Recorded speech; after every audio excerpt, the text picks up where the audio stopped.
ரொம்ப அபூர்வம். கணவன் மனைவி மட்டும் வர்றது, சேர்ந்து வருவாங்க. ரொம்ப யாருக்கும் கிடைக்காது. கணவன் மனைவியோட கோயிலுக்கு வர்றது பெரிய பாக்கியம். சரி, என்னங்க பண்றது, என் சம்சாரம் உடம்பு முடியல, வரல, என் வீட்டுக்காரர் வரல, பரவாயில்ல, தப்பு கிடையாது.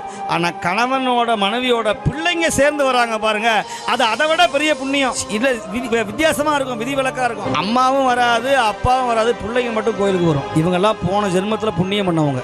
அப்பா குடிகாரனா இருப்பான், இல்லை கடவுளே இல்லைன்பா, அம்மா கோயிலுக்கே வராது, டிவிலேயே உட்காந்துருக்கோம். ஆனால் புள்ள சிவபூஜை பண்ணுவான் பாரு. அப்போ சுவாமி சொல்றாரு இல்லையா, எங்கேனும் யாதாகி பிறந்தினும் தன் அடியாருக்கு இங்கே என்று அருள் புரியும் எம்பெருமான்கிறார். நீ எந்த உலகத்தில் எந்த ஊரில் பிறந்திருந்தாலும் சிவபெருமானுக்கு உன்னை பிடிச்சு போச்சுன்னா அவரை கொண்டு வந்து சேர்ல உட்கார வச்சிருவார். இன்னைக்கு யார் வரணும், யார் பேசணும், யார் கேட்கணும், யார் கடைசியாக உட்கார்ந்துருக்கணும், யார் பாதியிலே எந்திரிச்சு போகணும் அப்படிங்கிறதெல்லாம் உள்ள இருக்கிற சித்தரும் எல்லாம் சிவபெருமானும் முன்னமே எழுதியிருந்த ஏட்டின்படி என்று இருங்கிறார்.